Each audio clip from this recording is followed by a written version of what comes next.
Assalamualaikum.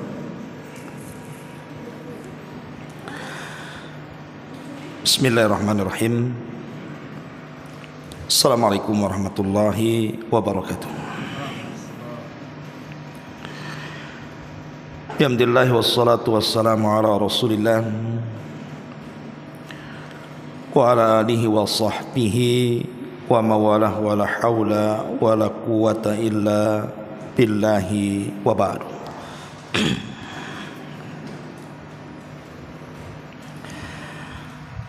Alhamdulillah, di pagi menjelang siang ini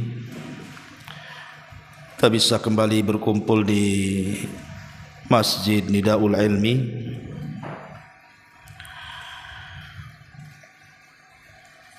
Dan kajian di pagi ini kita akan membahas tentang hadis yang cukup panjang dari sahabat Al-Bara ibn Azib radhiyallahu anhu. Dan hadis ini dijadikan dasar hadis oleh para ulama tentang pengetahuan kita kepada kematian-kematian yang akan menjemput kita. Tidak memperpanjang muqaddimah, kita baca hadisnya baru kita ambil pelajaran dan hikmah yang terkandung dalam hadis Bara ibn Azib radhiyallahu anhu ini.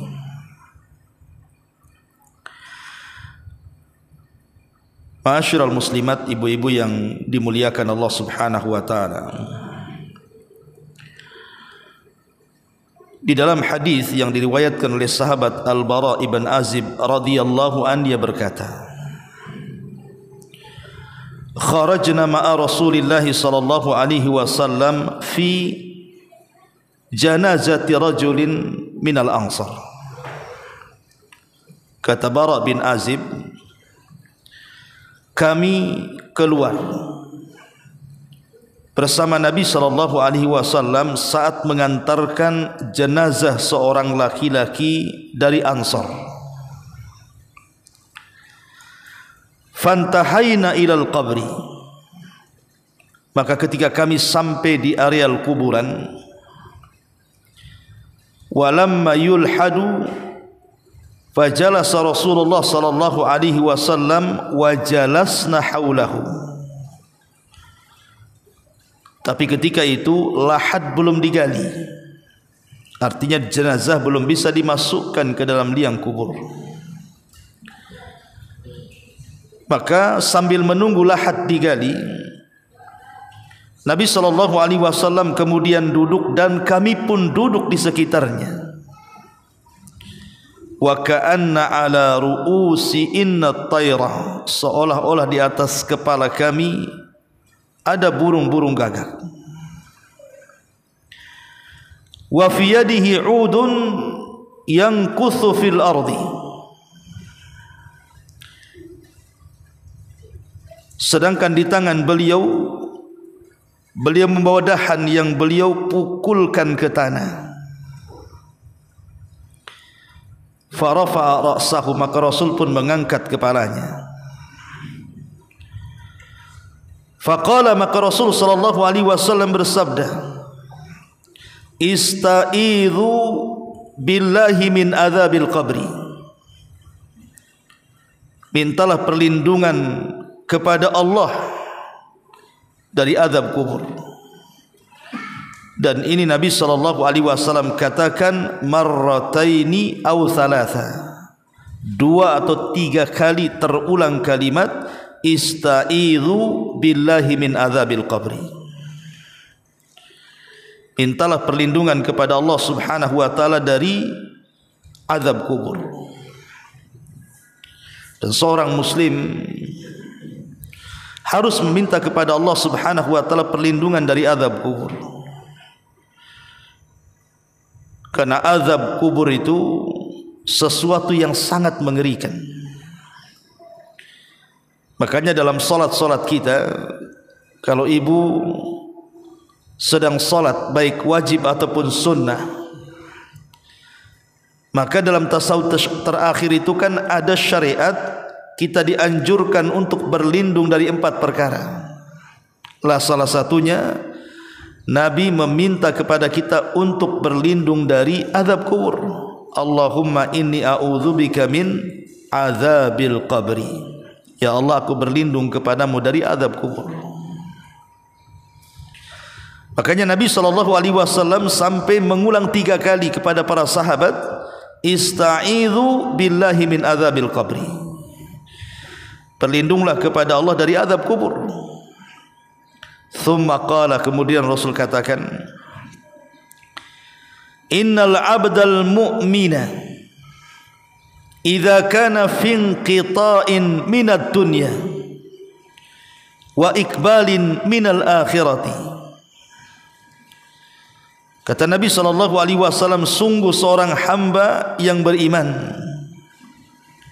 bila ia telah meninggalkan dunia dan hendak pergi menuju akhirat. Dan ini sebuah kepastian bahwa setiap kita pasti akan meninggalkan dunia dan akan menuju akhirat. Kullu nafsin dha'iqatul maut, setiap jiwa itu pasti mengalami kematian. Tidak ada manusia yang dikekalkan di alam semesta ini. Tidak para nabi, tidak umatnya. Semua akan mengalami kematian, karena dunia ini hanya tempat persinggahan. Makanya Nabi SAW mengatakan kepada Ibnu Umar radhiyallahu anhuma, kun fid dunya ka'annaka gharib aw abiris sabil. Wahai Ibnu Umar, jadikanlah dunia ini sebagai layaknya engkau ini orang asing, ataupun bagaikan kau seorang musafir, hanya lewat singgah sebentar kemudian pergi lagi. Kata Nabi SAW, sesungguhnya hamba mukmin ini apabila telah berpindah dari dunia dan menuju akhirat, nazala ilaihi malaikatun minas sama bidul wujuh ka'anna wujuhahumus syamsu ma'ahum kafanun min akfanil jannah wa hanutun min hanutil jannah hatta yajlisu minhu maddal basari thumma yaji'u malakul mauti hatta yajlisa inda ra'sihi fayaqul ayyatuhan nafsut tayyibatu irji ila maghfiratin minallahi wa ridwana. Jadi hamba yang beriman bila telah meninggalkan dunia dan pergi menuju akhirat, kata Rasul, maka akan turun rombongan para malaikat dari langit, di mana rombongan malaikat yang datang dari langit itu memiliki wajah yang sangat putih sekali, bagaikan wajah-wajah mereka itu seperti matahari. Mereka pun membawa sebuah kafan dari kafan-kafan sorga, dan juga sebagian mereka membawa parfum dari parfum sorga, hingga mereka semua duduk di sisi orang yang hendak dicabut nyawanya itu, sehingga mereka memandang sejauh mata memandang. Kemudian malaikat maut, dia mulai mendekat kepada jasad yang akan dicabut rohnya itu, kemudian duduk di sisi kepalanya, kemudian dia mengatakan, wahai jiwa yang baik, keluarlah untuk menyambut ampunan Allah dan keridhaan Allah Subhanahu wa taala. Subhanallah. Ini kalau yang dicabut nyawanya ini adalah seorang mukmin, orang yang ketika di masa hidupnya dia penuh dengan ketaatan kepada Allah, penuh dengan ibadah kepada Allah Subhanahu wa taala, maka kematiannya diberikan kematian terbaik kepadanya. sehingga yang diutus malaikat-malaikat yang akan mencabut nyawanya pun adalah malaikat-malaikat yang wajahnya seterang matahari dan wajahnya sangat putih bersih dan ucapannya sangat santun. Sehingga malaikat maut mengatakan, wahai jiwa yang tenang, wahai jiwa yang baik, keluarlah untuk menyambut ampunan dan keridhaan Allah Subhanahu wa taala. Setelah kemudian malakul maut mencabut ruhnya, apa yang terjadi? Qala, maka dikatakan, fatakhruju tasilu kama tasilul qatratu min fi siqai.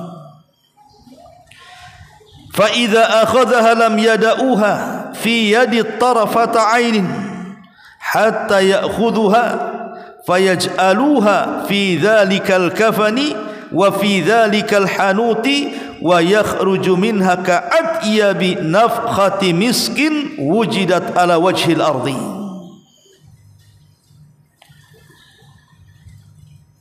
Lantas ketika ruh itu dicabut oleh malakul maut, Bu, ruh itu pun mengalir keluar seperti mengalirnya tetesan air yang terakhir keluar dari mulut teko. Lalu malaikat maut pun mengambilnya.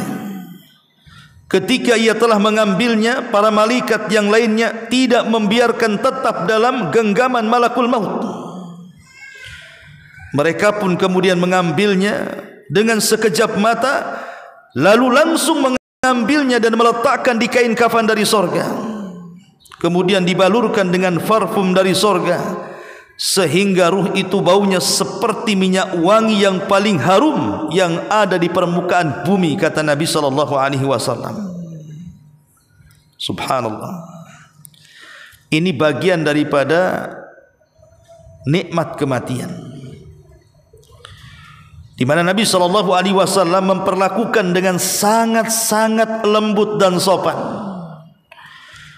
lewat malaikat-malaikat pencabut nyawa dari kalangan Rasulul Maut yang Allah utus kepada hamba-hambanya yang beriman saat menjelang kematiannya, di mana mereka diberikan kematian terbaik. Maka malaikat akan datang dengan lembutnya sehingga ketika mencabut nyawanya, maka ruh itu keluar seperti tetesan terakhir air yang keluar dari mulut kirbah atau mulut teko. Yang sering saya berikan analogi, Bu, kalau ibu punya teko di rumah penuh isinya dengan air, kemudian ibu tuangkan tuh si mulut teko itu, pasti air yang keluar itu sangat deras kan? Kenapa? Karena masih banyak isinya. Tapi kalau dalam teko itu tinggal hanya satu tetes, Bu, kemudian ibu tuangkan, maka air yang satu tetes itu akan mengalir dengan sangat pelan dan lembut, namun pasti keluar sampai berujung menggantung di mulut teko, kemudian menetes.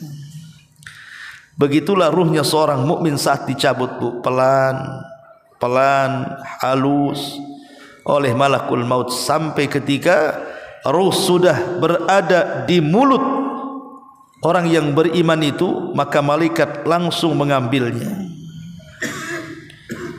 Tapi malaikat maut itu tidak lantas kemudian memegang terus-terusan ruh yang sudah di tangannya, tapi ada malaikat-malaikat lain sebagai pembantu malaikat maut. Langsung pembantu-pembantu malaikat maut menyambar ruh itu, kemudian diletakkan di kain kafan dari sorga, kemudian dibaluri dari hanut dari sorga. Tiba-tiba ketika kemudian ruh ini sudah dikafankan, maka ruh ini keluar bau yang sangat harum, yang tidak pernah didapati baunya di atas permukaan bumi, saking harumnya, kata Rasul. Qala, kemudian dikatakan, Nabi SAW bersabda melanjutkan hadisnya, fayas'aduna biha fala yamurruna ya'ni biha ala mala'in minal malaikati illa qalu ma hadar ruhut tayyibu fayaquluna fulan ibnu fulan bi ahsani asma'ihi allati kanu yusammunaha biha fid dunya. Maka kemudian malaikat itu pun membawa ruh itu naik ke langit, sehingga tidaklah mereka melewati sekawanan para malaikat yang ada di langit, melainkan mereka bertanya-tanya, ruh siapakah yang sangat wangi ini? Maka para malaikat yang membawa ruh itu mengatakan, ini ruhnya fulan ibn fulan, fulan ibn fulan, dan mereka menyebut-nyebut dengan sebutan terbaik yang dipergunakan orang-orang itu ketika di dunia, dan begitu seterusnya. Ma'asyiral muslimat yang dimuliakan Allah Subhanahu wa taala, hatta yantahu biha ila sama'id dunya, sampai malaikat-malaikat yang membawa ruh itu mengantar ruh ini ke langit pertama dunia. Kemudian fayastaftihunahu lahu, maka malaikat-malaikat yang berada di langit pertama mereka membukakan pintu-pintu langitnya. Fayuftahu lahum fayushayyi'uhu min kulli sama'in muqarrabuha ila sama' allati taliha hatta yantahiya bihi ila sama'is sabi'ati. Kemudian dia pun terus dibawa naik ke atas, sehingga ketika mereka sampai ke langit dunia mereka meminta dibukakan dan langsung dibukakan.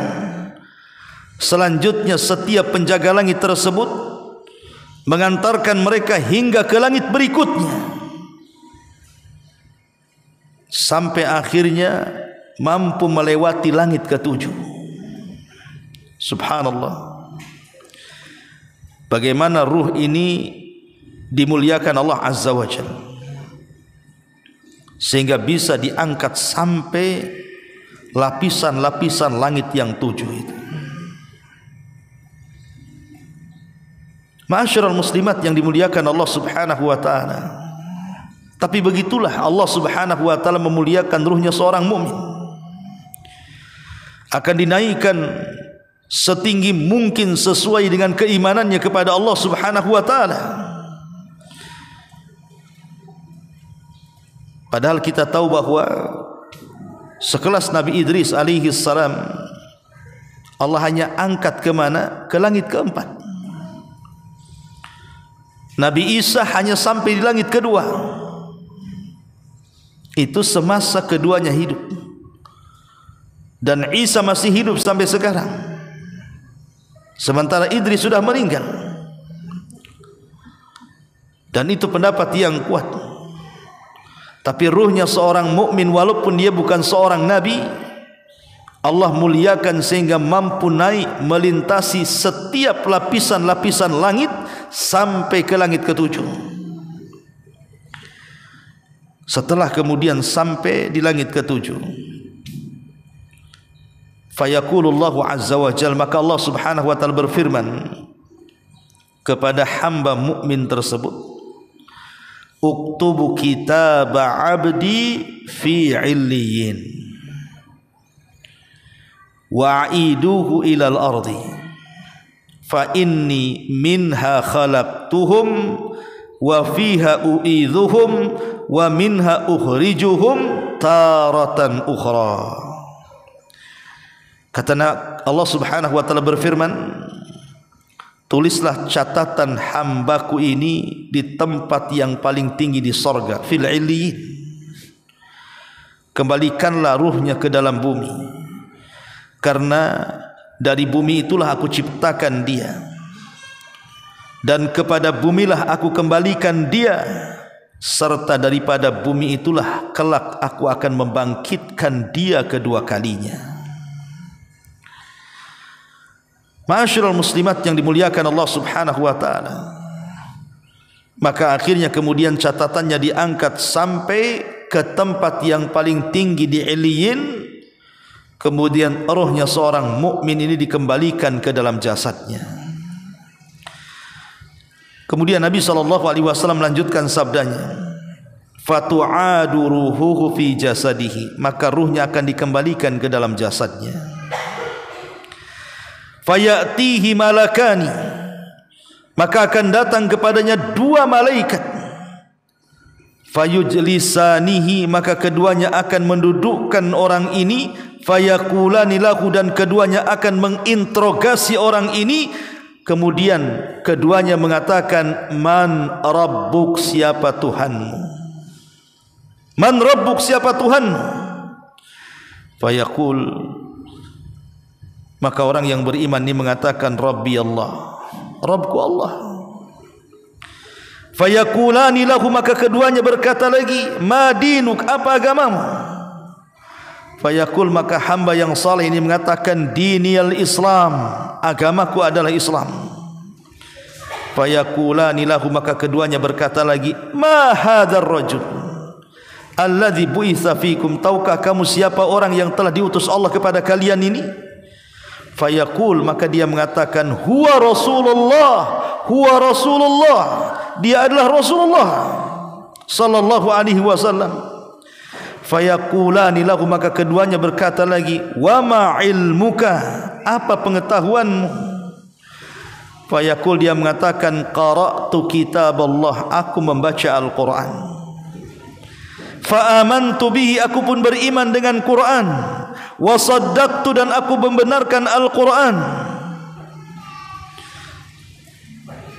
Fayunadi munadin minas sama, maka Allah mengutus seorang pemanggil dari langit, ang sadaqa abdi, hambaku telah benar, hambaku telah jujur. Fafrishuhu minal jannah wa albisuhu minal jannah waftahu lahu baban minal jannah. Maka Allah subhanahu wa ta'ala katakan kepadanya, hambaku telah benar, maka hamparkanlah hamparan dari sorga kepadanya, pakaikanlah untuknya pakaian dari sorga, bukakanlah baginya pintu menuju sorga. Subhanallah. Maka ketika betul-betul pintu sorga itu dibuka, fayatihi min rauhiha wa tibiha wa yufsahu lahu fi qabrihi maddal basari. Apa kata Nabi SAW? Ketika betul-betul pintu sorga itu dibukakan kepadanya, maka datanglah kepadanya angin sepoi-sepoi dan bau harum sorga yang luar biasa. Kemudian kuburannya diluaskan oleh Allah sejauh mata memandang. Dan inilah permulaan nikmat kubur. Ma'asyiral muslimat yang dimuliakan Allah Azza wa Jalla. Kemudian Rasul mengatakan, wa ya'tihi rajulun hasanul wajhi hasanul thiyabi tayyibur rihi. Tiba-tiba datang seseorang yang sangat tampan wajahnya, yang sangat bersih pakaiannya, yang sangat harum bau badannya. Fayaqul, maka dia mengatakan, abshir billadhi yasurruka hadza yawkal ladzi kunta tu'ad. Fayaqul lahu, man anta? Fawajhukal wajhul yaji'u bil khair. Fayaqulu ana amaluka salih. Fayaqulu rabbi aqimis sa'ah hatta tarji ila ahli wa mali. Lalu ketika datang laki-laki berwajah tampan, berpakaian indah dan wewangian yang luar biasa, laki-laki ini mengatakan kepadanya, bergembiralah dengan kabar yang akan menggembirakan kamu. Inilah hari yang dijanjikan untukmu. Maka hamba saleh itu mengatakan, siapa kamu sebenarnya? Wajahmu adalah wajah yang mendatangkan kebaikan. Lalu ia menjawab, aku adalah amal salehmu. Lalu hamba ini mengatakan, wahai Tuhanku, segerakanlah kiamat, segerakanlah kiamat, sehingga aku bisa kembali bersama keluarga dan harta-hartaku, katanya. Inilah gambaran dari hadis Bara bin Azib tentang kematian kita, Bu. Dan ini pasti kita akan alami. Tidak mungkin tidak.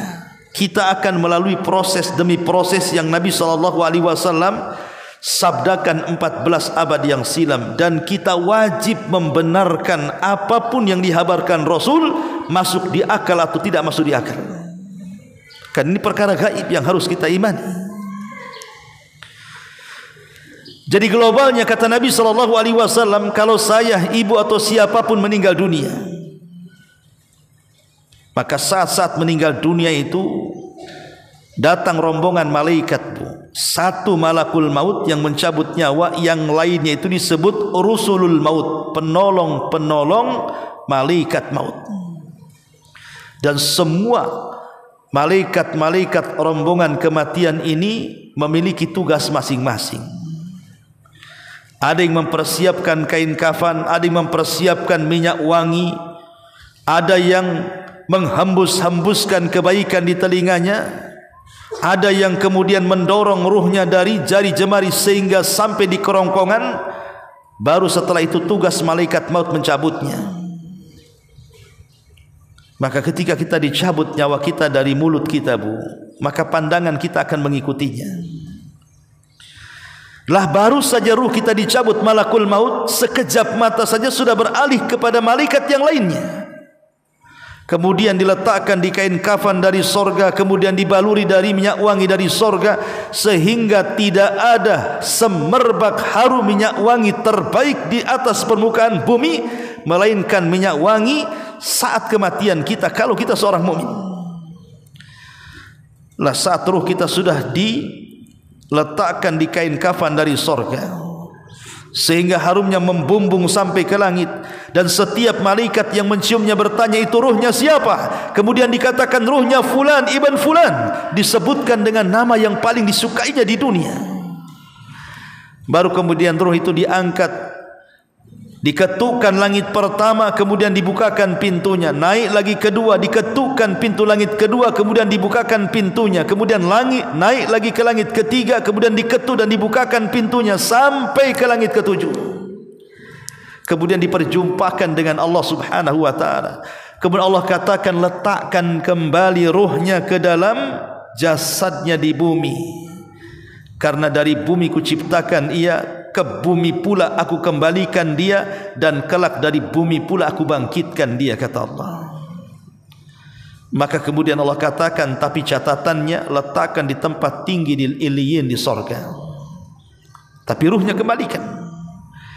Maka saat ruh itu berjumpa dengan jasadnya seperti kita ini kan kita ini tergabung ruh dan jasad nih.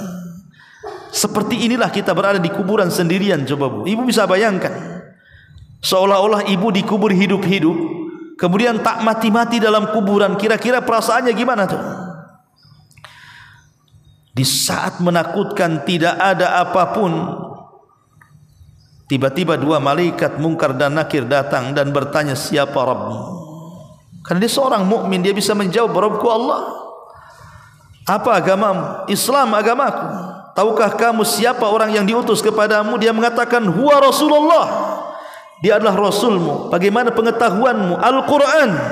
Aku beriman dengan Quran dan aku membenarkannya. Tiba-tiba Allah Subhanahu wa ta'ala menyeru dari langit dan mengatakan, an sadaqa abdi, hambaku telah benar. Karena hambaku telah benar, bukakan pintu sorga, hantarkan anginnya ke kuburannya, hantarkan pakaian-pakaian sorga ke kuburannya, hantarkan kenikmatan-kenikmatan sorga ke kuburannya. Maka setelah kemudian kuburnya diluaskan dengan seluas mata memandang, kemudian juga berbagai macam kenikmatan sorga sudah masuk ke dalam kuburannya, tiba-tiba datang orang tampan, datang orang cantik, kemudian penuh dengan kegagahan, sangat bersih, sangat wangi, sangat menyenangkan, pandai bicara, pandai menghibur. Tiba-tiba kemudian duduk ngobrol dengan hamba yang beriman dalam kubur itu, tanpa sadar rupanya kiamat sudah hampir dibangkitkan. Kemudian sebagai berterima kasihnya Orang yang beriman kepada orang baik ini, dia pun bertanya, siapa kamu ini sebenarnya? Kamu baik sekali menemani aku di sini. Maka dia mengatakan, ana amaluka saleh, akulah amal solehmu.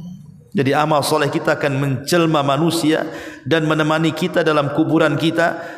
Kemudian dia akan mengatakan, ana amaluka saleh, sayalah amal solehmu, sayalah solatmu, puasamu, zakatmu, zikirmu, baca Quranmu, silaturahimmu, dan ibadah-ibadahmu yang lainnya. Maka kemudian hamba ini meninggalkan dia karena kiamat sudah dibangkitkan. Ini kalau yang mati orang yang beriman.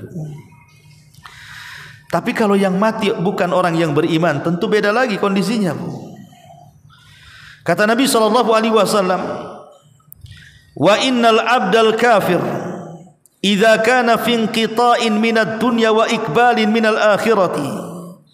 Sesungguhnya seorang hamba kafir jika menjelang berakhirnya kehidupan di dunia dan menuju kehidupan akhiratnya, nazala ilaihi minas sama malaikatun sudul wujuh ma'ahum almasuhu fayajlisuna ma'ahu atau fayajlisuna minhu maddal basar.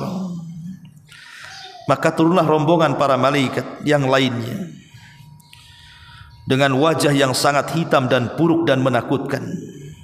Para malaikat itu membawa kain kumal, kain yang kasar sekali dari neraka.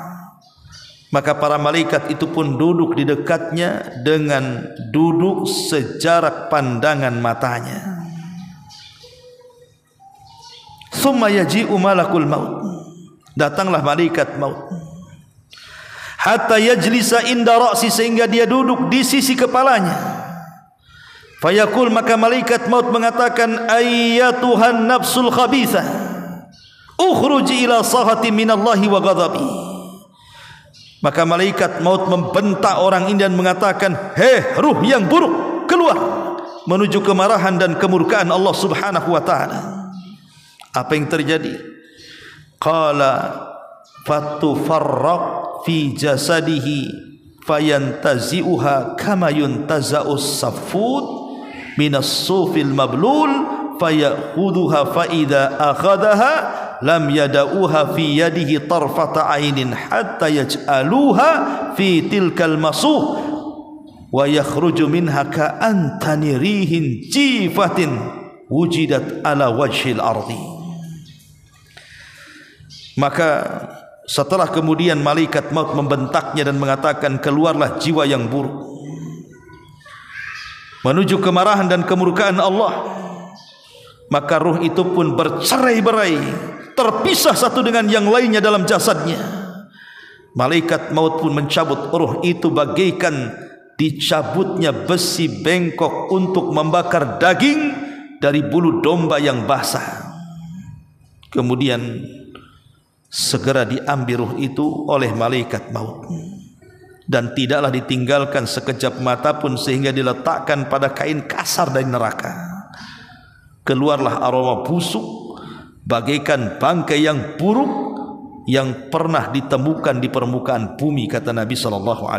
Na'udzubillah thumma na'udzubillah. Kemudian Nabi SAW melanjutkan hadisnya, fayas'aduna biha fala yamurruna biha ala mala'in minal malaika illa qalu ma hadzal ruhul khabith fayaqul fulan ibn fulan bi aqbahi asma'ihi allati kana yusammi biha fid dunya hatta yuntaha biha ila sama'id dunya. Kemudian malaikat maut ketika mencabut nyawa ruh yang buruk ini, hanya sekejap mata saja diambil malaikat yang lainnya, kemudian diletakkan di kain kafan yang kasar dari neraka. Tiba-tiba memunculkan bau yang sangat busuk melambung ke langit. Kemudian malaikat-malaikat di langit terganggu dengan baunya dan mengatakan, ruhnya siapa ini, busuk buruk sekali. Maka dikatakan fulan ibn fulan dengan bahasa yang paling buruk yang pernah diucapkan di dunia. Maka malaikat pun kemudian berusaha untuk sampai ke langit dunia. Ketika sampai di langit dunia, fayustaftahu lahu fala yuftah lahu. Dia berusaha meminta dibukakan tuh, tapi tidak dibukakan. Justru ketika itu Nabi SAW kemudian membacakan ayat la tufattahu lahum abwabus sama wa la yadkhulunal jannah hatta yalijal jamalu fi samil khiyat. Tidak akan dibukakan kepada mereka pintu-pintu langit. Mereka tidak akan masuk surga sampai ada cerita unta masuk ke liang jarum. Maka Allah Subhanahu wa taala kemudian berfirman, "Uktubu kitabahu fi sijin." Letakkan catatannya di sijin. Di mana sijin? Fil ardi sufla. Di kerendahan bumi yang paling rendah. Kemudian fatutrahu ruhuhu torhan, lemparkan ruhnya. Tidak usah diantar, lemparkan saja dari langit. Kemudian Rasul membacakan ayat, "Wa man yusyrik billahi faka'annama kharra minas sama fatakhtafuhu at-tayru aw tahwi bihi ar-rih fi makanin sakhik." Siapapun yang menyekutukan Allah, siapapun yang menyekutukan Allah, seakan-akan dia terjatuh dari langit kemudian disambar oleh burung-burung atau diterbangkan tertiup angin ke tempat yang sangat jauh. Jadi ruhnya orang jahat, orang munafik, orang kafir tidak dihantarkan malaikat, tapi dijatuhkan dari ketinggian. Naudzubillah. Ketika ruh itu terjatuh kemudian bersatu dengan jasadnya, maka dia merasa remak badannya, capek badannya, sakit badannya. Ketika itulah maka datanglah dua malaikat, wa ya'tihi malakani fayujlisanihi fayaqulani lahu man rabbuk. Maka dua malaikat Munkar Nakir datang dan mengatakan, siapa Rabbmu? Karena dia orang kafir, orang munafik, orang jahat, ahli maksiat. Qala, dia pun mengatakan, ha la adri, ha aku tidak tahu. Fayaqulani lahu ma dinuk, apa agamamu? Dia pun mengatakan, ha la adri, aku pun tidak tahu. Fayaqulani lahu ma hadzal rajul alladhi bu'itsa fikum, tahukah kamu siapa orang yang diutus kepadamu? Dia pun mengatakan, ha la adri, aku pun tidak tahu, aku pun tidak tahu. Ketika semua soalan dijawab dengan ketidaktahuan dia, maka Allah mengutus malaikat fayunadi munadin minas sama, agar berteriak, an kadzaba abdi, hambaku telah berdusta. Fafrishu lahu minan nar, bukakan pintu neraka, arahkan ke kuburannya. Waftahu lahu baban ilan nar, arahkan pintunya menuju pintu-pintu neraka. Fayatihi min harriha wa sumumiha wa yudayyak alaihi qabru hatta takhtalifa fihi adla'uhu wa ya'tihi rajulun qabihul wajhi qabihul thiyab muntinur rihi fayaqul abshir billati yasu'uka hadha yaumuka alladhi kunta tu'ad fayaqulu man anta fawajhuka wajhu yaji'u bisyarr fayaqul ana amalukal khabith fayaqulu rabbi la tuqimis sa'ah. Kemudian ketika dikembalikan ruh ke dalam jasadnya, kemudian datanglah dua malaikat yang duduk di sampingnya dan berkata, siapa Rabbmu? Dia mengatakan, aku tidak tahu. Apa agamamu? Dia mengatakan tidak tahu. Siapa nabimu? Dia mengatakan tidak tahu. Kemudian dikatakan, hambaku telah berdusta. Hamparkan untuknya permadani dari neraka, bukakan untuknya pintu menuju pintu-pintu neraka, sehingga dia merasakan hawa panasnya.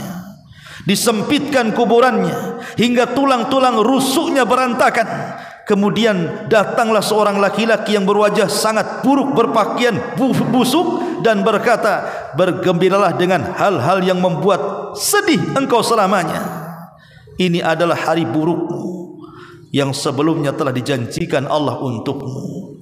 Maka orang ini berkata, siapa engkau ini, wajahmu buruk, pakaian yang busuk, kau menakut-nakuti aku.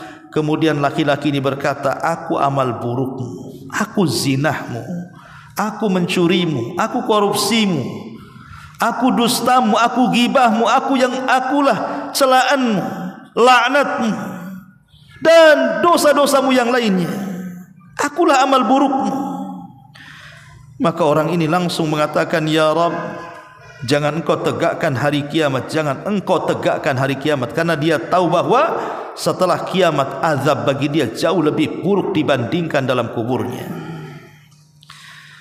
Ma'asyiral muslimat yang dimuliakan Allah Azza wa Jalla, hadis ini dikeluarkan Imam Ahmad, dihasankan oleh Syekh Abdul Muhsin Al-Abad dalam Qahfatu Jannah dalam kitab beliau, dan hadis ini sebagai dasar tentang gambaran bagaimana kematian seorang mukmin dan gambaran bagaimana kematian orang kafir. Wallahu a'lam bissawab. Dimuliakan Allah Subhanahu wa taala, ini yang bisa sampaikan dari hadis yang cukup panjang Bara bin Azib yang berbicara soal kondisi kematian, azab kubur, alam kubur, fitnah kubur, nikmat kubur, dan peristiwa-peristiwa dalam kuburan. Taib, sebelum saya tutup, kalau ada yang mau bertanya silakan.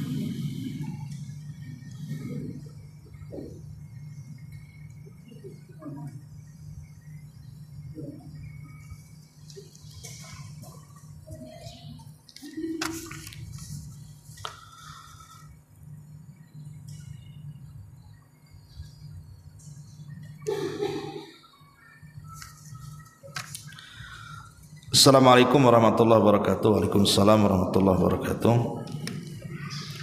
Ya, ini ada soalan lain di luar tema. Ustadz, apa ciri-ciri sudah jatuhnya talak? Orang tua saya berpisah sudah 1 tahun. Orang tua saya berpisah sudah 1 tahun tanpa nafkah lahir batin, tetapi tidak pernah terucap talak dari pihak laki-laki. Iya, kita tahu bahwa jatuh talak itu kalau memang dari pihak laki-laki menjatuhkan talak dengan 2 cara. Pertama, dengan ucapan talak yang jelas, saya ceraikan kamu, saya talak kamu, jelas, tidak perlu ditafsirkan. Orang yang mendengar tahu bahwa itu bahasa talak atau bahasa cerai. Maka kalau seandainya terlontar kalimat itu, jatuhlah talak, baik diucapkan main-main ataupun diucapkan sungguh-sungguh. Kalau jelas ucapannya, saya ceraikan kamu, saya talak kamu, tidak ada takwil lagi. Mau diucapkan main-main, mau diucapkan tidak main-main, jatuh talaknya. Yang kedua, mengucapkan talak dengan bahasa kinayah, tidak jelas, harus diperjelas. Contoh, saya pulangkan kamu ke rumah orang tuamu, pergi kau keluar sana, pulang sana ke kampungmu sana, pulang ke orang tuamu sana. Ini kalimat ini namanya talak ghairus sharih, talak tapi tidak jelas, sehingga yang mendengarkannya harus minta penjelasan. Jadi istri yang dikitukan oleh suami, pulang kau ke kampungmu sana, maka istri harus bertanya, bang, maksudnya apa? Nyuruh-nyuruh aku pulang kampung itu apa? Apakah abang maksudnya menceraikan saya? Kalau kata suami, ya, jatuh talak. Kalau kata suami, enggak, saya kasih pelajaran saja biar kau tak macam-macam di sini, itu tidak jatuh talak. Ya, maka lihat. Tapi sebaiknya nanyanya kalau lagi sudah hilang marahnya. Kalau lagi marah nanyanya, maksudnya apa bang? Kau ceraikan aku? Oh, lagi marah ya, cerailah bu. Ya, aku ceraikan, mau apa kan itu.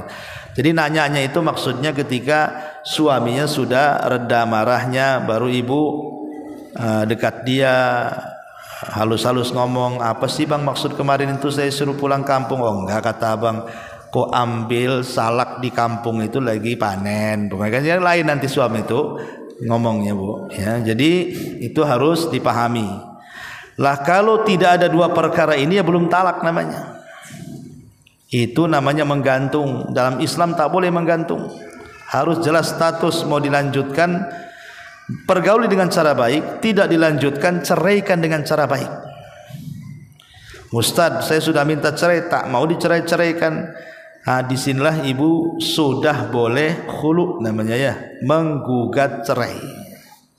Karena si suami tidak memberikan nafkah lahir batin, berarti hak menggugat cerai sudah ada pada ibu. Tapi saya masih cinta Ustaz, tidak mau cerai, ya sudahlah, sabar.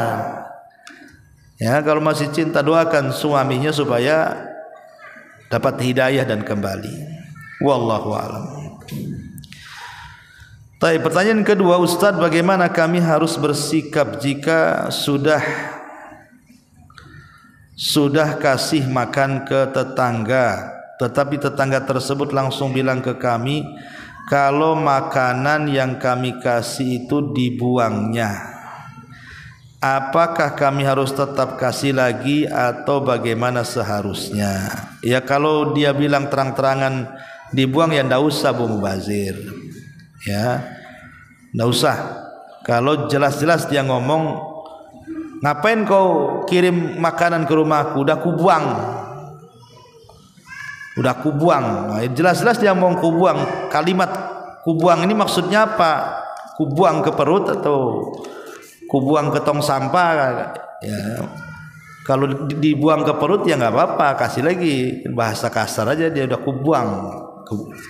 Ibu tanya aja, kau buang ke perut ya? Oh iya, ya udah kasih lagi lah Bu, kan dimakan sama dia. Tapi maksudnya kalau dibuang kemudian dikasih ke ayam sementara ibu sudah mau memuliakan tetangga, maka ibu coba cari cara lain.